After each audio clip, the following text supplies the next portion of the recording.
بسم اللہ الرحمن الرحیم الحمدللہ رب العالمین والصلاة والسلام علی سید الانبیاء والمرسلین اما بعد فاعوذ باللہ من الشیطان الرجیم بسم اللہ الرحمن الرحیم۔ ماہ رمضان کی آمد بہت مبارک ہو۔ اللہ رب العزت ہمیں اس مہینے میں خوب محنت کرنے، عبادت کرنے اور ذوق شوق کے ساتھ روزے رکھنے کی توفیق عطا فرمائے۔ اس مہینے کا ادب و احترام بجا لاتے ہوئے اللہ کے اس مہمان کو ہمیں گزارنے کی توفیق عطا فرمائے۔ ماہ رمضان کی اس پربہار ساعتوں میں، بابرکت گھڑیوں میں آپ قرآن پاک کا درس سماعت فرمائیں گے، اور ہمارے درس کا موضوع وہ آیات ہیں کہ جن میں اللہ تبارک و تعالیٰ نے اپنے بندوں کو خود خطاب فرمایا ان الفاظ سے کہ یا ایھا الذین آمنو، اے ایمان والو۔ مسلمان اگر کچھ لمحات بیٹھ کر توجہ کرے تو اس فرمان علی شان کی چاشنی، اس کی مٹھاس، اس کا ذوق اور اس کی روحانیت اپنے اندر محسوس کرے گا کہ ہم لوگ جب کسی دنیا دار، کسی وڈیرے، کسی فیمس پرسنالٹی سے جب اپنا تعلق جوڑتے ہیں، یا ہمیں یہ شوق ذوق ہوتا ہے کہ اس بندے کے ساتھ میرا تعلق ہے، اس نے میرا نام لیا، اس نے میرا ذکر کیا، میری اس کے ساتھ دعا سلام ہے وغیرہ وغیرہ، تو پھر ہم پھولے نہیں سماتے، ہم کہتے ہیں جی میرے تو یہ تعلقات ہیں۔ قربان جائیں، پوری کائنات کے خالق و مالک نے تجھے اور مجھے، یعنی ہمیں نبی پاک کے توسل اور وسیلے اور توسط سے یہ ڈائریکٹ فرمایا، یا ایھا الذین آمنو، اے ایمان والو۔ تو کیسی پیاری اور کیسی خوبصورت بات ہے کہ اللہ ہم سے فرما رہا ہے، تو ہمیں ہر ایک کو یہ غور کرنا چاہیے کہ یہ حکم ہمارے لیے ہے۔ آج جو موضوع ہے ان آیات میں، جو پہلی آیت ہے وہ پہلے پارے سورہ بقرہ کی آیت نمبر 104 ہے۔ اس آیت مبارکہ میں جو اے ایمان والو سے شروع ہو رہی ہے، جس کا ترجمہ ہے اور ان الفاظ سے شروع ہو رہی ہے یا ایھا الذین آمنو، اس آیت مبارکہ کا جو عنوان ہے، اس کا جو مضمون ہے، وہ اپنے بندوں کو بارگاہ رسالت کا ادب سکھانا ہے۔ محبوب علیہ السلام کی مبارک حاضری کے آداب بیان کرنے ہیں، نبی پاک کا احترام، حضور کی شان و شوکت کو بیان کرنا ہے۔ ارشاد فرمایا جاتا ہے یا ایھا الذین آمنوا لا تقولوا راعنا وقولوا انظرنا واسمعوا وللکافرین عذاب علیم۔ اے ایمان والو، راعنا نہ کہو اور یوں عرض کرو کہ حضور ہم پر نظر رکھیں، اور پہلے ہی سے بغور سنو، توجہ سے، اور پہلے ہی سے بغور سنو، اور کافروں کے لیے دردناک عذاب ہے۔ اس آیت کے شان نزول اور اس کی تفاسیر کے اندر جو بیان فرمایا گیا وہ یہ ہے کہ یہودی چونکہ عبرانی زبان جانتے تھے، تو ان کی زبان میں جو راعنا ہے، اس کا جو معنی تھا، اس کا جو مفہوم تھا، وہ غیر مناسب تھا، نبی پاک علیہ السلام کی شخصیت، حضور کی ہستی اور حضور کی ذات کے مطابق نہیں تھا۔ تو مسلمان چونکہ راعنا کہتے تھے، جب نبی پاک کو بات ارشاد فرماتے، تو آپ کو پتہ ہے مجمع میں بعض اوقات کسی کو بات جلدی سمجھ آ جاتی ہے، کسی کو دیر سے سمجھ آتی ہے، تو پھر صحابہ اکرام یوں عرض کرتے تھے راعنا یا رسول اللہ، کہ اللہ کے رسول ہماری رعایت فرمائیے۔ جبکہ یہودیوں کی زبان میں یہ لفظ ٹھیک نہیں تھا، انہوں نے اپنے اندر کا کوڑ نکالنے کے لیے، اندر کا مرض اور اندر کی جو بیماری ہے اس کو مرہم دینے کے لیے اور اس کو تسکین پہنچانے کے لیے انہوں نے یوں کہہ دیا، اس لفظ کو انہوں نے استعمال کرنا شروع کر دیا نبی پاک کی بے ادبی کے طور پر، اور تھوڑا سا اس کو اپنے لب و لہجے میں بیان کرنے لگے راعنا یا رسول اللہ۔ اب وہ راعنا کہتے تھے، ان کا مقصد کچھ اور ہوتا تھا۔ حضرت سعد بن معاذ، یا بعض روایات کے مطابق حضرت سعد بن عبادہ، انہوں نے جب یہ دیکھا تو یہ یہودیوں کی اصطلاح سے واقف تھے۔ آپ نے ایک روز یہ کلمہ ان کی زبان سے سنا تو آپ نے فرمایا دشمنان خدا تم پر لعنت، تم پر اللہ کی لعنت، اگر میں نے اب کسی کی زبان سے یہ کلمہ سنا تو اس کی گردن اڑا دوں گا۔ یہودیوں نے کہا کہ آپ ہمیں ارشاد فرما رہے ہیں، دھمکی لگا رہے ہیں، ہمیں گردن مارنے کی بات کر رہے ہیں، تو مسلمان بھی تو یہ کہتے ہیں۔ حضرت سعد نبی پاک کی خدمت میں حاضر ہوئے اور عرض کی کہ حضور یہ ماجرا، یہ معاملہ ہے۔ تو اللہ تبارک و تعالیٰ نے وہ لفظ جو بھلے اس کا معنی ٹھیک بھی تھا، لیکن چونکہ بد مذہب، کافر، منافق، بدبخت نبی پاک علیہ السلام کی جو بے ادبی کرنے والے تھے، وہ اپنے مطلب کے مطابق اس کو استعمال کرتے تھے، بھلے اس کا ٹھیک مطلب بھی تھا۔ اللہ کو یہ گوارا نہ ہوا کہ یہ لفظ مسلمان کہیں، لہٰذا اللہ تبارک و تعالیٰ نے اپنے محبوب کی بارگاہ کے آداب کو بیان فرماتے ہوئے یوں فرما دیا، لا تقولوا راعنا، اے ایمان والو راعنا نہیں کہنا۔ بھلے اس کا معنی ٹھیک بھی بنتا تھا، لیکن چونکہ معنی اس کا کچھ خراب بھی بنتا ہے ان کی زبان میں اور ان کے انداز میں، لہٰذا اب یہ راعنا نہیں کہنا۔ یہ نبی پاک علیہ السلام کی بارگاہ کا ادب ہے۔ اور قرآن پاک میں دیگر بھی ایسی آیات ہیں جس میں اللہ نے اپنے محبوب کی بارگاہ کا ادب بیان فرمایا، حضور کی ذات کے آداب بیان فرمائے۔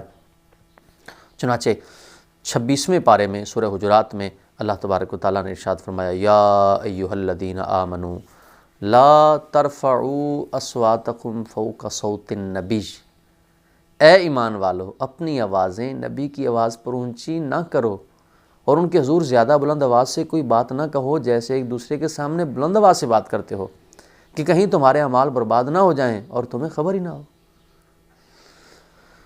تو اب یہ آیت بھی نبی پاک کے آداب بیان فرماتی ہے۔ اس آیت کی تفسیروں میں بھی یہی ہے کہ نبی پاک علیہ السلام کے صحابہ کرام میں اس زمانے میں کچھ لوگوں کی آوازیں بلند ہوتی تھیں، تو اللہ تبارک و تعالیٰ نے اپنے محبوب کی عزت و عظمت اور آداب کو پیش نظر فرماتے ہوئے اللہ نے لوگوں کو منع فرما دیا کہ وہ اونچی آواز سے بات کریں۔ چنانچہ حضرت ابن ابی ملیکہ فرماتے ہیں، دو بہترین حضرات ہلاک ہونے کے قریب جا پہنچے۔ ہوا یوں کہ حضرت ابو بکر صدیق اور حضرت عمر نے نبی پاک علیہ السلام کی بارگاہ میں اس وقت اپنی آوازیں اونچی کر دی تھیں جب بنو تمیم کے سوار بارگاہ رسالت میں حاضر ہوئے تھے۔ ان میں سے ایک صاحب نے بنی مجاشے کے بھائی اقرا بن حابس کی طرف اشارہ کیا کہ انہیں ان کی قوم کا حاکم بنا دیا جائے، اور دوسرے نے ایک اور شخص کی جانب اشارہ کیا۔ حضرت ابو بکر نے حضرت عمر سے کہا، آپ یہ کہہ کر میری مخالفت کرنا چاہتے ہیں؟ حضرت عمر نے کہا، میں تو آپ کی مخالفت نہیں کرنا چاہتا۔ یہ گفتگو کرتے ہوئے ان دونوں حضرات کی آوازیں بلند ہو گئیں۔ اس پر اللہ نے فرمایا، یا ایھا الذین آمنوا لا ترفعوا اصواتکم فوق صوت النبی۔ اندازہ لگائیں کہ یہ دونوں ہستیاں عشرہ مبشرہ میں ہیں، مسلمانوں کے خلیفہ ہیں، نبی پاک علیہ السلام کے سچے سچے صحابی ہیں، حضور نے ان کو اپنی زندگی میں جنتی فرمایا ہے، اس کے باوجود یہ کیفیت ہے۔ اور پھر اس کے بعد ان حضرات کا حال کیا ہوا؟ فرماتے ہیں حضرت ابوبکر صدیق فرماتے ہیں، جب یہ آیت نازل ہوئی تو میں نے عرض کی، یا رسول اللہ، اللہ کی قسم آئندہ میں آپ سے سرگوشی کے انداز میں بات کیا کروں گا۔ کیسا ادب ہے، کیسا احترام ہے، کیسی احتیاط ہے۔ حضرت عبداللہ بن زبیر فرماتے ہیں، حضرت فاروق اعظم نے جب یہ آیت سنی تو آپ کا حال یہ تھا کہ آپ رسول کریم کی بارگاہ میں بہت آہستہ آواز سے بات کرتے، حتیٰ کہ بعض اوقات نبی پاک علیہ السلام کو بات سمجھنے کے لیے دوبارہ پوچھنا پڑتا کہ کیا کہتے ہو۔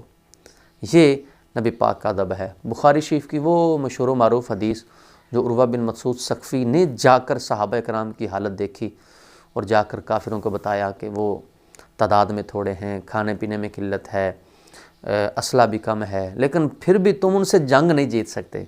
کہا جب سب تھوڑا ہے تو پھر جنگ کیوں نہیں جیت سکتے؟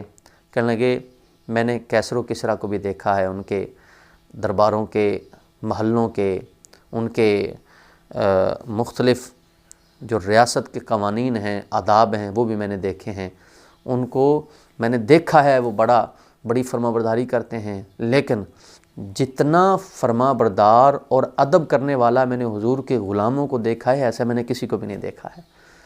تو یہ بھی کیا کیفیت ہے، کادوا یقتتلون علی وضوئہ، حضور کے وضو کا بچا ہوا پانی، حضور کے جسم سے لگا ہوا پانی، صحابہ کرام ایسے لیتے تھے کادو یقتتلون، قریب ہے کہ لڑ پڑیں گے۔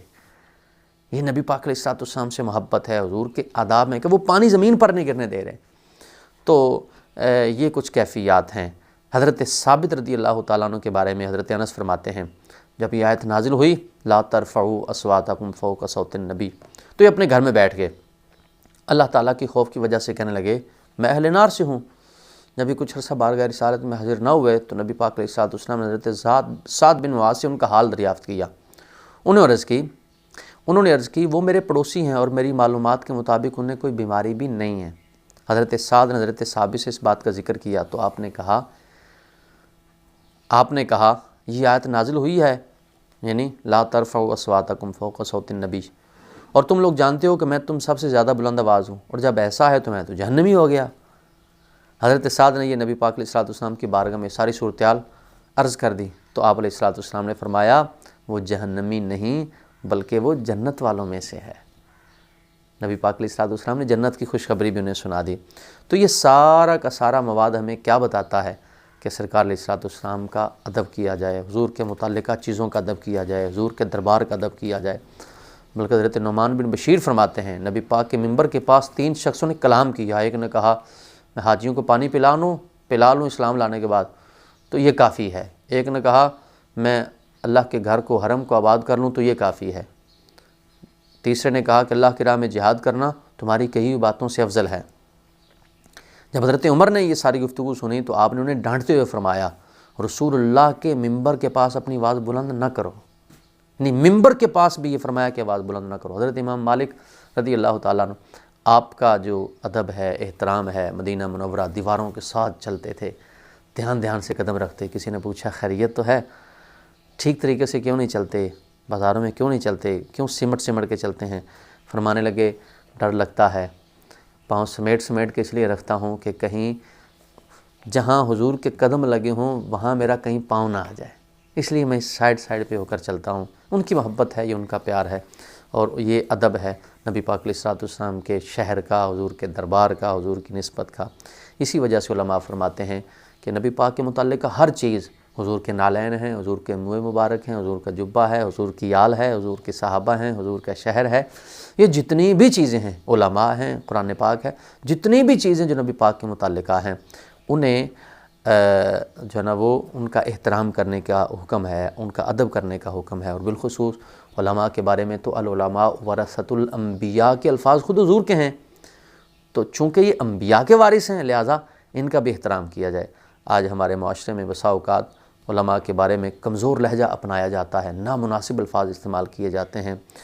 جو لوگ ایسا کرتے ہیں یقیناً اپنے لیے وہ جہنم کا راستہ بناتے ہیں۔ وجہ یہ نہیں کہ کسی خاص پرسنالٹی کو وہ ٹارگٹ کرتے ہیں، نہیں، حقیقت میں وہ دین کو ٹارگٹ کر رہے ہیں کہ عالم دین کی ذاتی حیثیت تو کوئی نہیں ہے نا، کسی بھی شخص کی حیثیت ہے تو اللہ کے دین کی وجہ سے ہے، نبی پاک کی نسبت کی وجہ سے ہے۔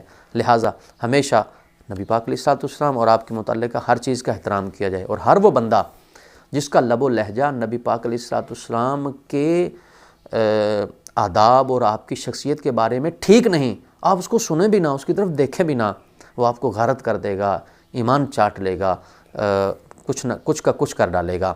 ادب کرنے والے کیسے کرتے تھے؟ حضرت عباس سے فرمایا حضور نے اے چچا آپ مجھ سے بڑے ہیں۔ حضرت عباس نے عرض کی میری عمر زیادہ ہے، بڑے تو سنے آپ ہی ہیں۔